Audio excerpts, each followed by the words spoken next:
Hi guys, तो ACPC की IELTS को लेके जो कन्फ्यूजन क्रिएट हो रहा है, बहुत लोगों का मैसेज आ रहा है, बहुत लोग प्रॉब्लम में पड़ रहे हैं, बहुत लोगों को ईमेल जा रहा है एसीपीसी की तरफ कि आईएलटीएस सबमिट करिए।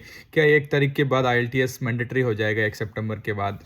ये सारे टॉपिक में बहुत ज़्यादा कन्फ्यूजन क्रिएट हो रहा है। मैं आप लोगों को 3-4 चीज़ें बताने वाला हूँ जिससे आप ये कन्फ्यूजन से बच सकते हो और आपके साथ ये प्रॉब्लम ना हो, इसके लिए आप प्रिपेयर्ड हो सकते हो। ठीक है, फर्स्ट ऑफ ऑल सबसे बड़ा प्रॉब्लम जो है, बहुत लोग ज़्यादा समझते हैं, एसीपीसी को ईमेल कर देते हैं छोटी छोटी चीज़ों पे।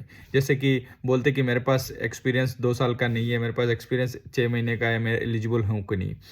उसके बाद पूछते हैं कि मैंने इस कॉलेज से डिग्री किया है, मेरा ये वैलिड है कि नहीं है। मैंने इस कॉलेज से डिप्लोमा किया है, ये वैलिड है कि नहीं है। मेरे पास इंग्लिश आईएलटीएस नहीं है, मेरे को इंग्लिश आईएलटीएस एग्ज़ाम करना चाहिए, ये नहीं करना चाहिए। ये उसमें पूछते रहते हैं इन लोगों को एसीपीसी को ईमेल करके। तो एसीपीसी में जब आप पूछोगे ये सारी चीज़ें, वो लोग ऑब्वियसली प्रोफेशनल तरीके से रिस्पॉन्ड करते हैं।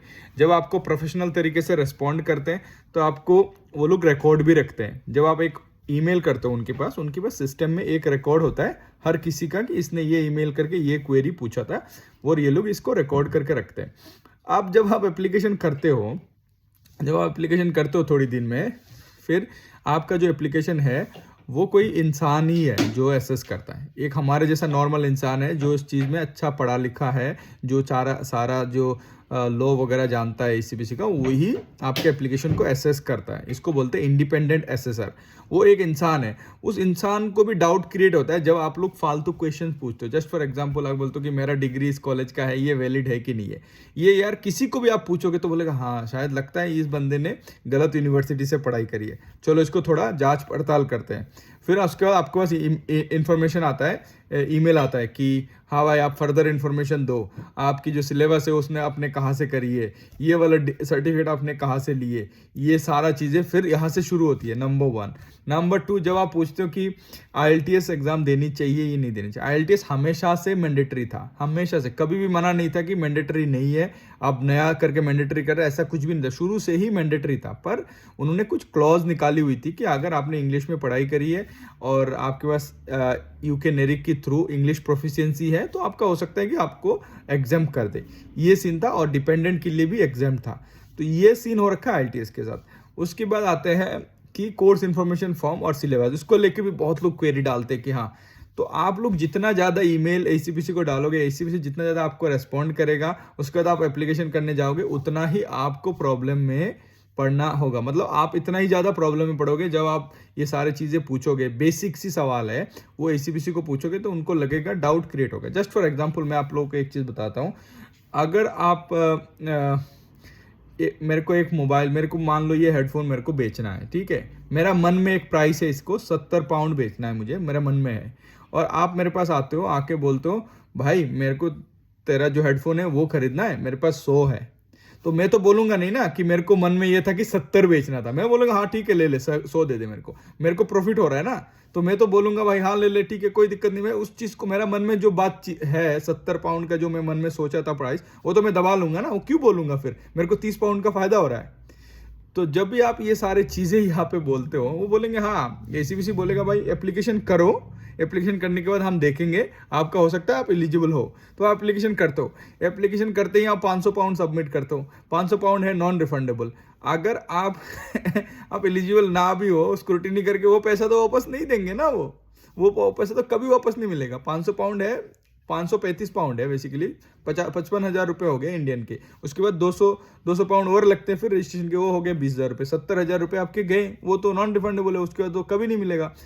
दूसरा चीज़ ये है कि जब आप आईएलटीएस एग्जाम के लिए उनको पूछते हो, वो बोलेंगे करना है, क्योंकि ये उनकी मैंडेटरी क्राइटेरिया है। आप अगर पूछोगे तो मना कभी नहीं करेंगे, और मना क्यों ही करें। जब आप आईएलटीएस करते हो, जब आप आईएलटीएस करने जाते हो, तो फिर जो भी आईएलटीएस मैंडेटरी एग्जाम करवाता है वो ब्रिटिश काउंसिल की एफिलिएटेड होता है, और ब्रिटिश काउंसिल को पैसा मिलता है। एक ब्रिटिश काउंसिल एक कंपनी है जो लैंग्वेज टेस्टिंग कराता है ऑल ओवर इंडिया में, ऑल ओवर वर्ल्ड में, sorry no India, all over world में मतलब इंग्लिश टेस्टिंग एग्जाम कराता है। तो एक आईएलटीएस एग्जाम के लिए आपको 200 पाउंड के आसपास, 140 पाउंड, मतलब 15,000 रुपये देने पड़ते हैं। तो क्यों मना करे भाई, हर एक कैंडिडेट से 15,000 रुपये उस कंपनी को जा रहा है, तो उनको फायदा है ना। तो ये बहुत सारी चीज़ें हैं जो आप इजीली कर सकते हो, और उसमें ज़्यादा होशियार बनने की भी ज़रूरत नहीं है। आप उसकी वेबसाइट में जाके पढ़ो। मैं आपको 2-3 तरीका बताता हूँ जहाँ से आप ये सारे कन्फ्यूजन से बच सकते हो। सबसे पहले आप उनकी वेबसाइट में जाओ, जितने भी इन्फॉर्मेशन है सबको थॉरोली रीड करो, किसी से भी कुछ मत पूछो, मेरे को भी पूछने की जरूरत नहीं, आप एक बार रीड करो अपने आप से।